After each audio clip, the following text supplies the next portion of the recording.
통해서 이 세상의 모습을 함께 생각해 보았습니다. 이 세상 속에 소망이 없음을 우리는 그 이야기 속에서 발견하게 되었던 것이죠.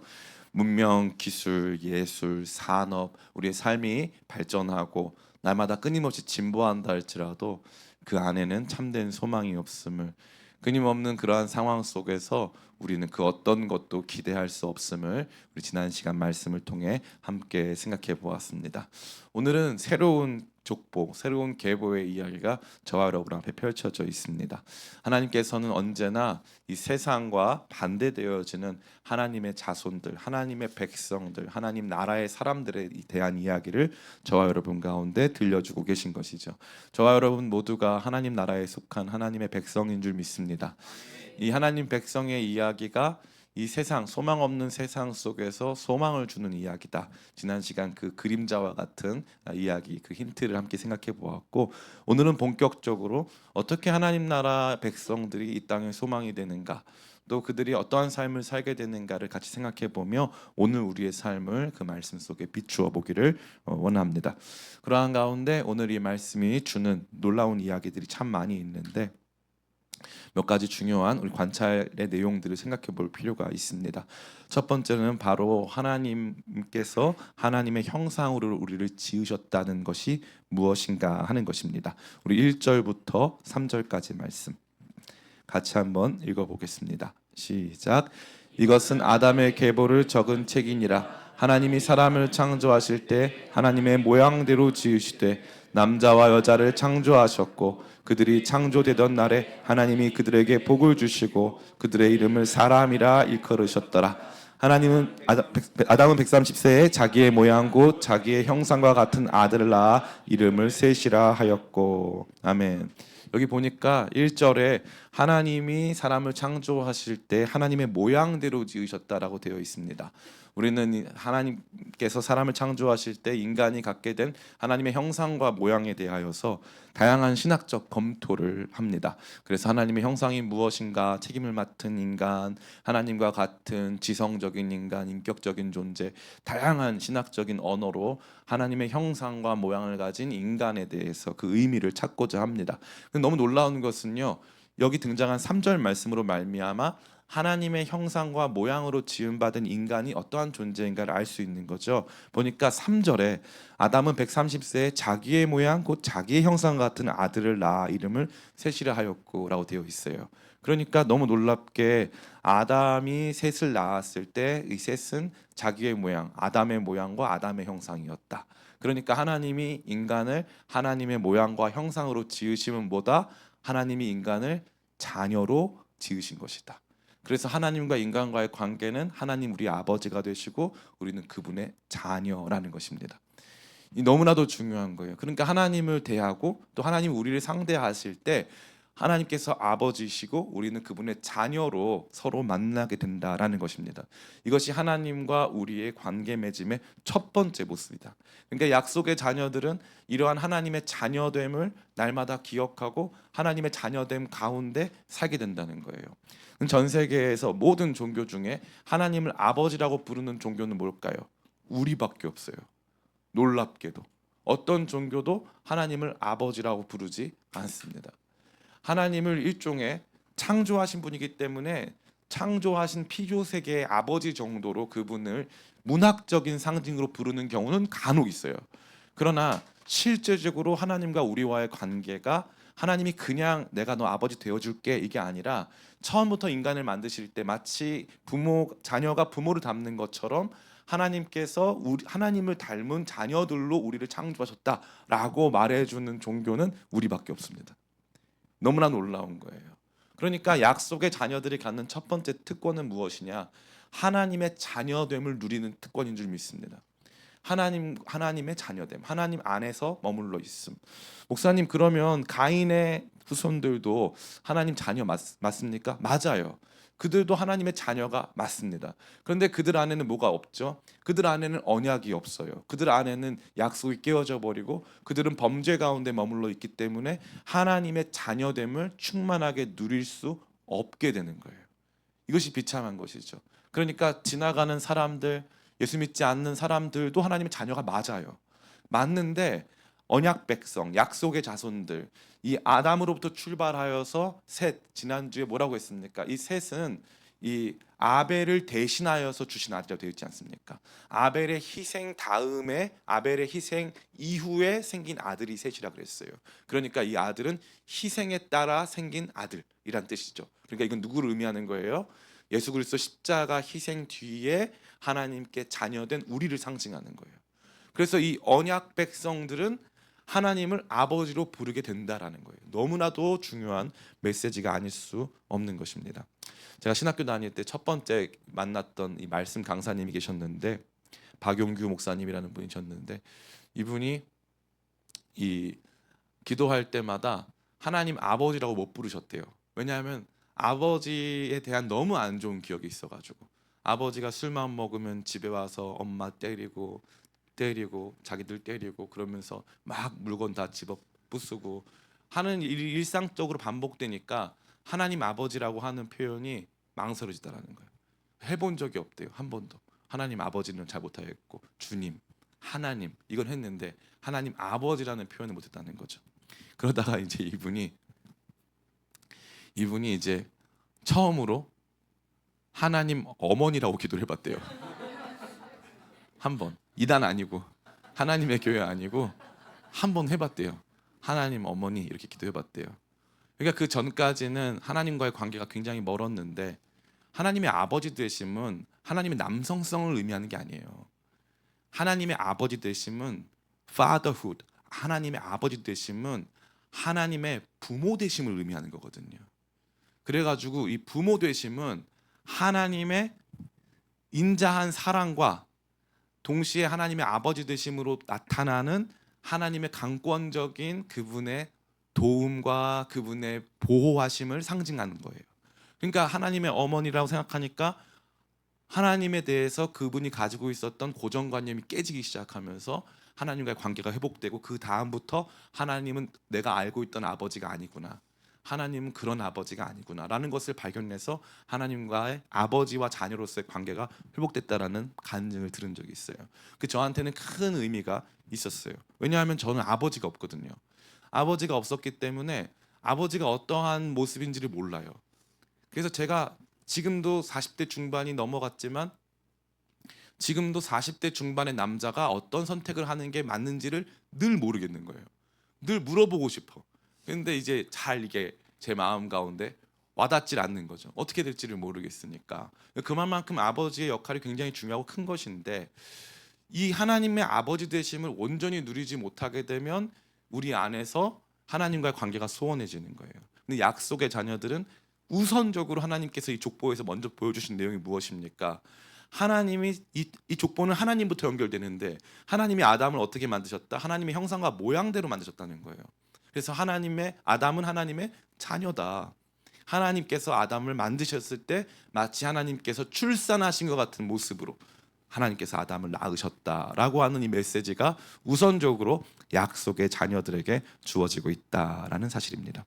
두 번째 흥미로운 것은 무엇이냐면요, 죽었다라는 표현이에요. 죽었다라는 표현.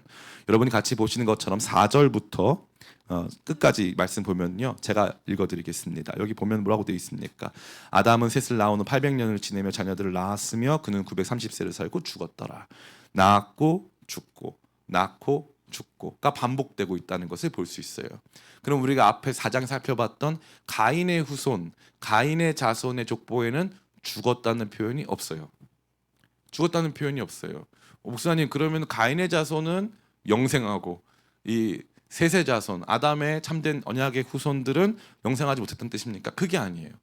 절대 그럴 수가 없어요. 그들도 죽었습니다. 그런데 하나님께서 특별히 이 사랑하시는 하나님의 언약의 자손들, 언약 백성들의 이야기를 말씀해 주시면서 죽었다라는 표현을 말해주고 계세요. 이 죽었다는 표현은 우리에게 있어서는 굉장히 안타깝고 비참한 표현으로 보여질 수밖에 없습니다. 인생의 덧없음을 보여주는 것이죠. 그러나 이것은 하나님께서 처음부터 말씀하셨던, 너는 흙이니 흙으로 돌아갈지니라 라고 말씀하셨던, 우리 가운데 주셨던 말씀의 그저 성취일 뿐입니다. 죄악된 인간이 하나님 앞에서 그 죄를 가지고 영원히 살 수 없기 때문에 하나님께서는 하나님의 언약 백성이라 할지라도 예수 그리스도 안에서 참된 구원이 이르기 전까지 그들에게 육체적인 죽음을 허용하셨음을 우리는 보게 되는 것이죠. 그렇기 때문에 이러한 죽음이 언약 백성들 가운데도 존재한다라는 것을 알게 하는 거예요. 이 끝을 보게 하는 것이죠. 저는 뭐 우리 성도님들이 많이 아시겠지만 저희 교회 규모나 저희 교회의 이렇게 지난 시간들에 비례해서 두 가지 예식을 많이 치렀어요. 하나는 장례식, 하나는 결혼식. 이 두 예식을 저희 교회 규모나 이거에 비해서 상당히 많이 치러 왔습니다. 그 장례식을 또 치를 때 가장 다른 장례식과 비교됐을 때 가장 능력 있는 장례식은 기독교인들의 장례식이에요. 한편으로는 안타깝죠. 한편으로는 이 언약의 백성인데 때때로는 너무 아쉽게 안타깝게 먼저 하늘나라로 떠나보낸 가족들도 있기 때문에 우리 마음에는 언약 백성인데 하나님께서 보니까 아담은 930세까지 살고 그러는데 좀 더 살게 해주셨으면 얼마나 좋았을까 하는 아쉬움도 많이 생깁니다. 그런데 그것이 사실이라는 거예요. 언약 백성 안에도 죽음은 있다라는 거죠. 언약 백성 안에도 육체적인 죽음이 존재한다. 언약 백성도 그 죽음 앞에 서 있다. 그래서 언약 백성도 무엇을 기대한다? 언약 백성도 구원을 기대한다. 언약 백성도 끊임없이 주님께서 우리와 찾아오셔서 우리를 구원하시고 주님과 영원히 살 그날을 소망하고 기대한다. 그래서 언약 백성은 소망의 사람들이에요. 소망의 사람들. 죽음 없는 날, 육체적 고통이 사라지는 날, 늙고 병들고 서로 이별하는 일이 없어지는 그날을 꿈꾸고 사모하는 소망의 사람들로 저와 여러분들을 불러주셨다라는 것을 이 말씀은 저와 여러분에게 보여주는 것입니다. 세 번째 이 말씀은 무엇을 보여줍니까? 언약 백성들이 가지고 있었던 그들의 신앙과 생각을 보여주죠. 제가 지난주에 말씀드릴 때 가인의 후손들의 이름은 뭐라고 했습니까? 하나님이 누구냐? 하나님이 나 때리셨다. 나는 강하다. 이게 가인의 후손들의 이름이었어요. 우리는 강하고 우리는 할 수 있고 우리를 그 누구도 이길 수 없다라고 하는 자기 만족과 자기 승리적인 태도의 삶을 보여준다고 말씀드렸습니다. 그러나 오늘 우리가 읽게 되어지는 이 말씀 속에서 등장하는 하나님 나라 백성, 언약 백성들의 이름은 달라요. 이름은 에노스, 에노스는 연약한 인간, 라멕과 반대되는 이름이죠. 라멕은 강한 인간, 에노스는 연약한 인간, 죽을 수밖에 없는 인간을 뜻한다고 했습니다. 그 뒤에 등장하는 사람들 중에 특별히 12절에 마할랄렐은 하나님 찬양이라는 뜻이에요. 하나님 찬양. 이름에 하나님 찬양이라고 붙인 거죠. 저는 이 성경 이름을 갖고 있는 사람으로서 자녀들에게 성경 이름을 붙이는 것을 반대합니다.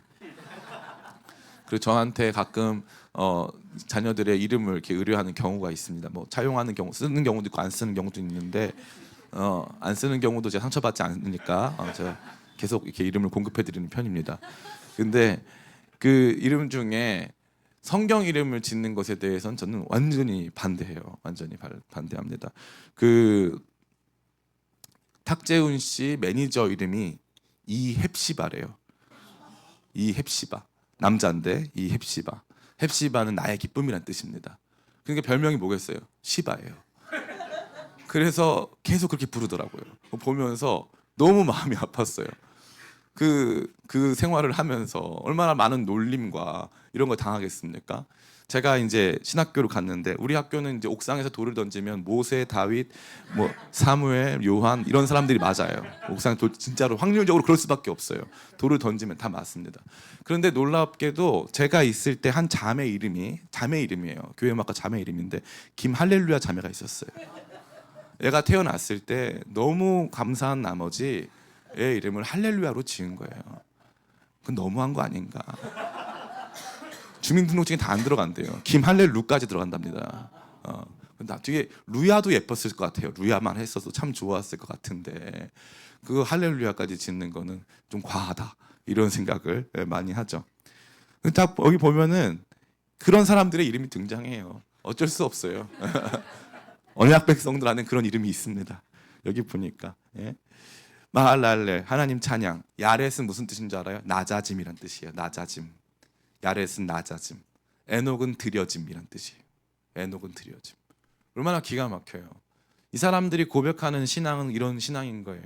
자녀들을 낳았을 때 어떤 이름을 붙여줄 것이냐. 그게 성경 이름 붙이라는 뜻은 아니고 의미적으로만 그들이 자녀들을 낳았을 때 자녀에게 기대하는 삶, 자녀가 이런 삶을 살았으면 좋겠다, 하나님 찬양하는 삶을 살았으면 좋겠다, 낮아지는 삶을 살았으면 좋겠다, 우리 자녀는 하나님께 드려진 삶을 살았으면 좋겠다. 나중에 다음 주에 보겠지만 노아는 하나님께서 이 백성을 위로했으면 좋겠다.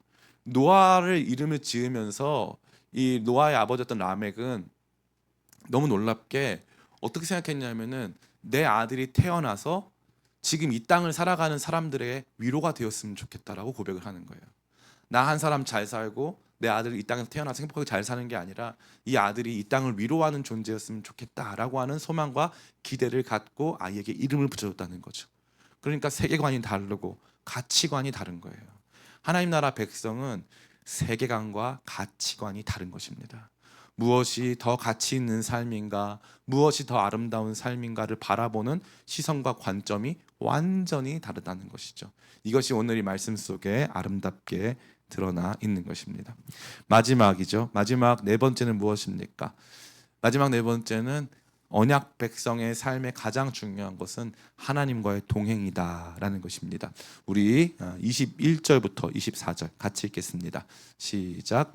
에녹은 65세에 무드셀라를 낳았고 무드셀라를 낳은 후 300년 하나님과 동행하며 자녀들을 낳았으며 그는 365세를 살았더라. 에녹이 하나님과 동행하더니 하나님이 그를 데려가심으로 세상에 있지 아니하였더라. 아멘. 유다서에 따르면 에녹은 고대 사회에 굉장히 유명한 선지자였습니다. 에녹의 선지자적인 사역은 창세기에는 기록되어 있지 않아요.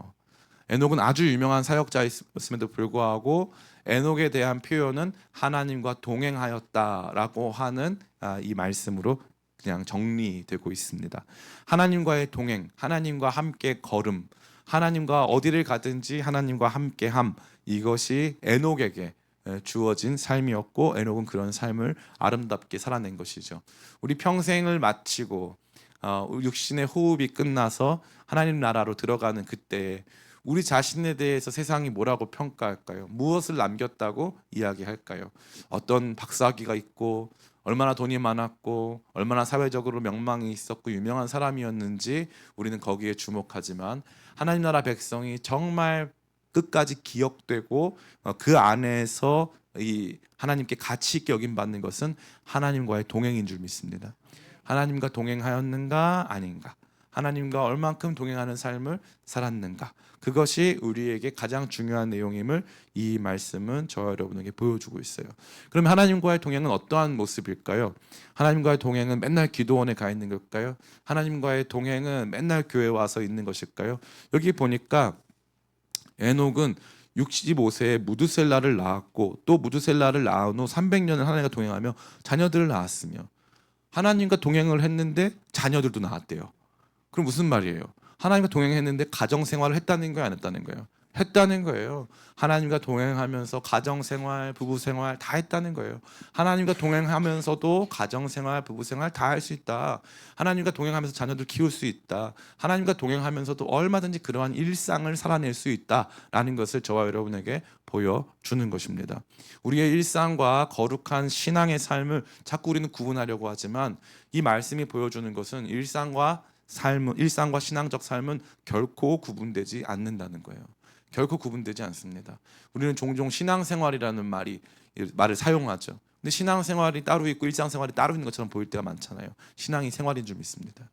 신앙이 곧 삶이에요. 그러니까 우리가 어떤 신앙을 갖고 있느냐가 어떤 일상을 만드냐까지 규정하는 거예요.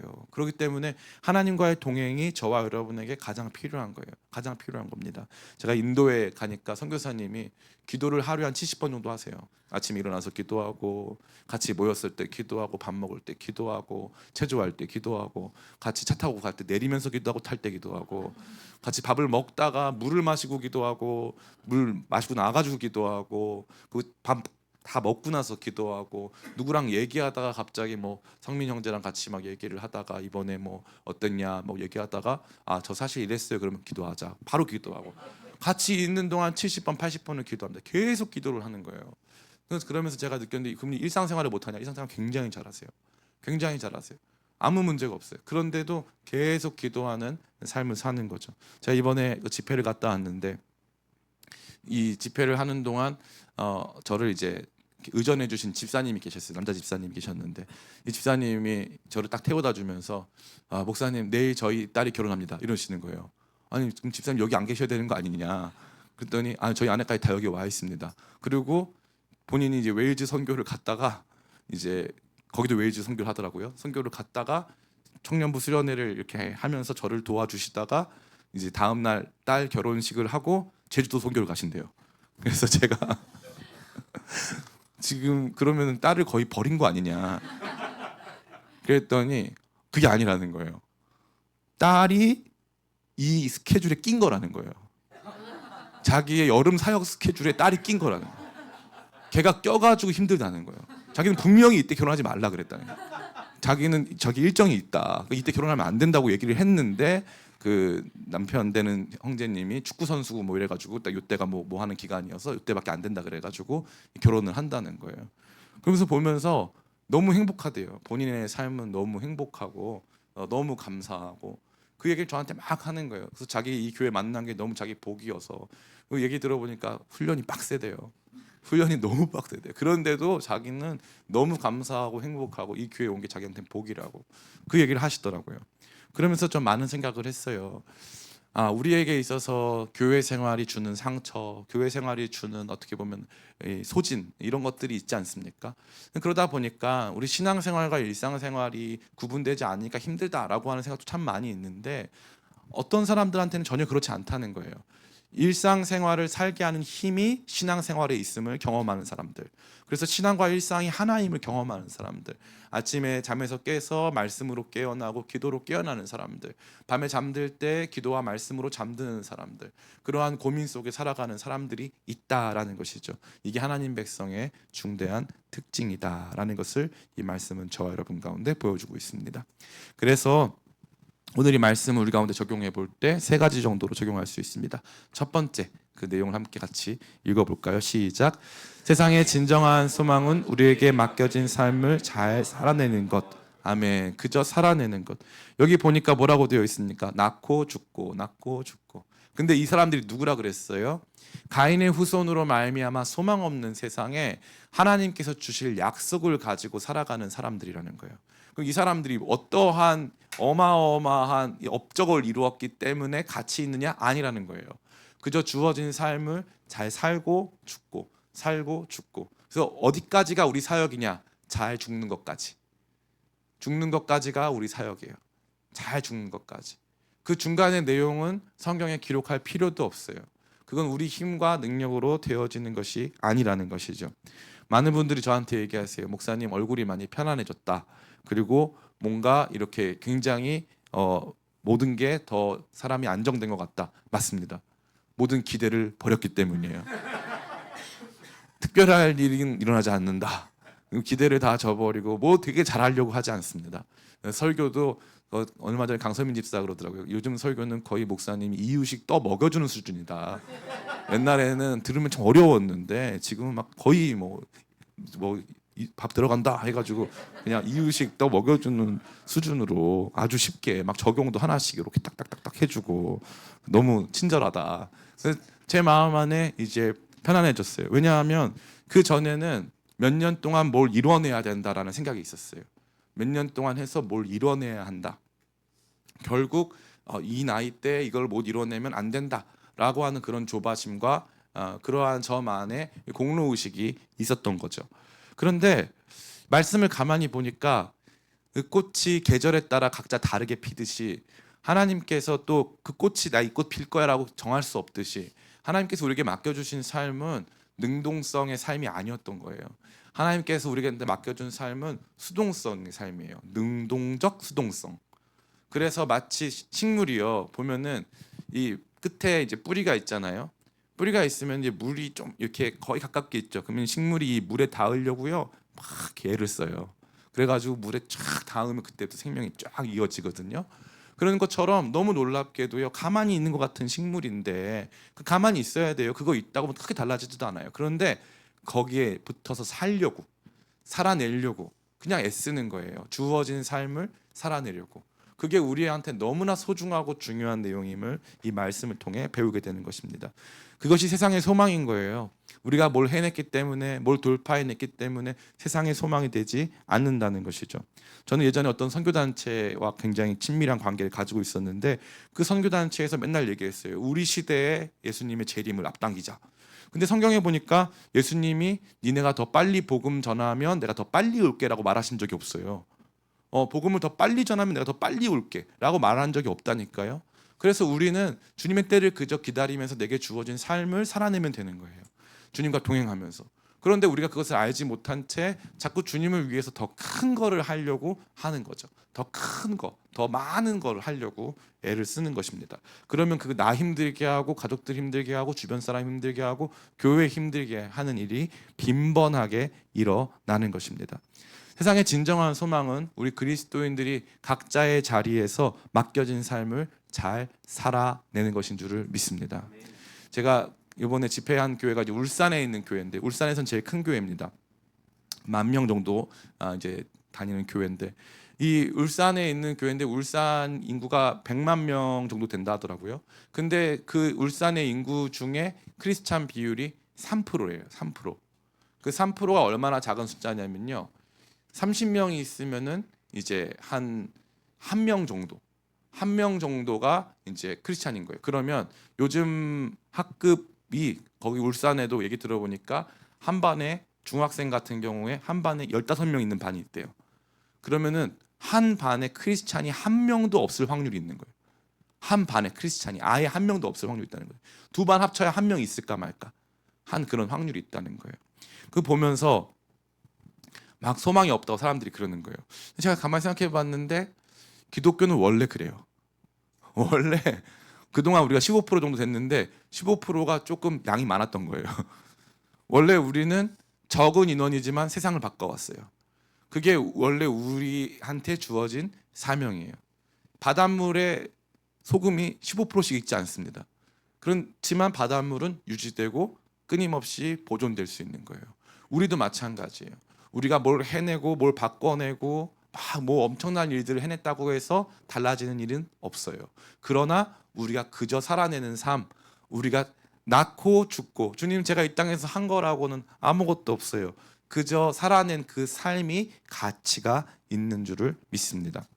우리 교회에서 작년에 우리 한 장례식이 있었어요. 우리 이유진 권사님이란 분이셨어요. 이유진 권사님은 우리 교회에 이제 등록을 하셨을 때가 벌써 이미 나이가 또 많으셨고 암이 상당 부분 전이된 상태였어요. 코로나 때 연락 오셨는데 저희가 이 권사님을 감당을 못할 것 같아서 다른 교회로 보내셨어요. 그런데 이 권사님이 기어코 우리 교회 찾아오셔서 얘기하셨어요. 목사님, 저한테 이 전도용 티슈를 맞춰달라. 전도지를 달라. 제가 전도하겠다. 그래서 그 권사님이 이 버스 정거장 앞에서 그 힘든 몸을 이끌고, 그 권사님 식사를 못 하셨는데 식사를 못 하시는 분이 이제 힘든 몸을 이끌고 매일 전도지를 나누어 드렸어요. 매일. 교회에서 시킨 거 아니고 이분이 자원해서 매일. 그럼 제가 권사님 그런 거 하지 마세요. 그런 거 하지 마세요. 그랬더니 이 권사님 뭐라고 하시냐면, 목사님 저는 이 땅에서 한 게 아무것도 없어요. 한 게 아무것도 없어요. 한 게 아무것도 없어서 주님 앞에 부끄러워서 이거라도 하고 싶어요. 그래서 그분이 계속 그거 하셨어요. 그러면서도 이제 이 호스피스 병동에 이제 입원하셨을 때 찾아가서 이제 기도해드리고 했는데, 임종도 제가 다 진행하고 했습니다. 그러한 과정에서도 이 권사님은 늘 하시는 말씀이 뭐냐면, 목사님 제가 하나님 앞에 드릴 것이 아무것도 없다. 근데 자녀들 4명이 다 딸인데 딸 넷이 다 어마어마한 그리스도인들이에요. 얼마나 주님을 잘 섬기는지 몰라요. 그래서 제가 그랬어요. 권사님 한 거 많으세요. 한 거 많으세요. 이 몸으로 이 자녀들 믿음으로 키워내고 함께 한 거 너무 한 거 많다. 하나님 앞에서 복 받을 거다. 하나님 앞에서 칭찬 받으실 거다. 제가 감히 선언했습니다. 하나님께서 우리 가운데 맡기신 것은요, 엄청난 일 행하는 거 아니에요. 함께 주의 몸된 교회 이뤄가고 같이 예배하고 주님과 동행하며 이 땅에서 주어진 삶을 그저 살아내는 것인 줄을 믿습니다. 힘들고 어려워도 우리에게 주신 삶 멋지게 살아내는 우리 되기를 간절히 원합니다. 두 번째 같이 한번 읽어볼까요? 시작. 주님을 가장 기쁘시게 하는 것은 주님과 동행하는 것. 아멘. 주님을 가장 기쁘시게 하는 삶은 주님과 동행하는 것입니다. 잘 때나 깰 때 주님의 이름을 부르고 주님 안에서 한 걸음 한 걸음 걸어가는 삶, 주님께서 이러한 삶을 가장 가치 있게 여기시고 기뻐하시는 줄을 믿습니다. 그 어떠한 것보다 주님께서 가장 원하시는 삶이 여기 있습니다. 에녹은 그래서 죽음을 보지 않고 이 하나님께 들림받은 사람입니다. 히브리서에 따르면은 죽음을 보지 않았다는 것, 들림받았다는 것, 승천했다는 것은 하나님을 기쁘시게 했다라고 하는 증거라고 되어 있습니다. 그래서 에녹이 하나님을 기쁘시게 한 건 하나님과 동행하는 삶을 살았던 것, 그것만으로 하나님을 기쁘시게 한 줄을 믿습니다. 우리 모두가 하나님을 기쁘시게 할 수 있어요. 앞에 있는 목회자가 하나님을 더 기쁘시게 할 수 있느냐? 그렇지 않습니다. 우리 모두 각자가 하나님을 기쁘시게 하는 삶을 살 수 있습니다. 주님과 함께 동행하기를 기뻐하고 잘 때나 깰 때 주님 앞에 기도하고 주의 이름을 부르고 주의 말씀 가운데 거하시는 우리 되기를 간절히 원합니다. 마지막 세 번째 같이 읽고 마치겠습니다. 시작. 우리를 건강하게 하는 삶은 끝이 있음을 기억하는 것. 네, 아멘. 우리를 건강하게 하는 삶은요, 끝이 있다는 것을 기억하는 거예요. 우리가 이 말씀을 읽으면서 자꾸 이 사람들 나이에만 집중합니다. 930세 대박 사건. 야, 아직까지 그러면 여기 계신 대부분의 분들은 아직까지는 신생아 수준입니다. 굉장히 아직 초등학교도 졸업 못하신 분들이 많은데 930세 야 이렇게 오래 살았구나. 우리 생각은 오래 살았구나에 관심이 있어요. 근데 오래 살아도 죽는구나가 메시지예요. 오래 살아도 죽는구나.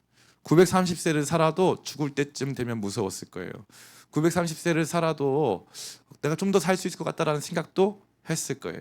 그런데 놀랍게도 하나님께서는 언약 백성에게 계속 죽는다 말씀을 하세요.